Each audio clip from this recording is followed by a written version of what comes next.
પાટણ જિલ્લામાં ગુંડાગીરી પર પોલીસનો કડક પ્રહાર। ચાણસ્મા પંથકના જીલિયા ફાર્મમાં દાદાગીરી અને લુખ્ખાગીરી કરનારા તત્વોની હવે શાન ઠેકાણે આવી ગઈ છે। જીલિયા ગામે બનેલી હિંસક ઘટનામાં સંડોવાયેલા 17 જેટલા શખ્સોને પોલીસે ઝડપી પાડ્યા છે અને માત્ર ધરપકડ જ નહીં, આ આરોપીઓને ચાણસ્માના જાહેર માર્ગો પર સરઘસ કાઢીને કાયદાનું ભાન કરાવાયું છે। જાહેરમાં માર મારતા પોલીસે એક સ્પષ્ટ સંદેશ આપ્યો છે કે કાયદાથી મોટું કોઈ નથી। જે લોકો દાદાગીરી બતાવતા હતા, આજે એ જ લોકો કાયદાની સામે માથું ઝુકાવી રહ્યા છે। આ કાર્યવાહી માત્ર સજા નથી, પરંતુ સમાજ માટે ચેતવણી છે। હવે પ્રશ્ન એ છે, શું આવી કડક કાર્યવાહીથી ગુનાખોરી પર અંકુશ આવશે? શું ગુંડાગીરી સંપૂર્ણ બંધ થશે? તમારું મત જરૂરથી કમેન્ટમાં જણાવો।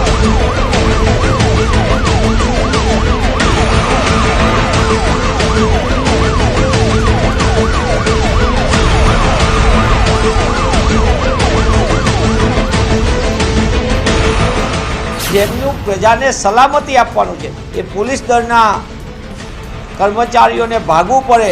પૂરતો પોલીસ ફોર્સ ના હોય, પૂરતા પોલીસ ફોર્સને લેવા માટે પોલીસની ગાડી ત્યાંથી નીકળી હતી। જે મીડિયામાં વિઝ્યુઅલ દેખાય છે એ પ્રમાણે ગંભીર ઘટના છે।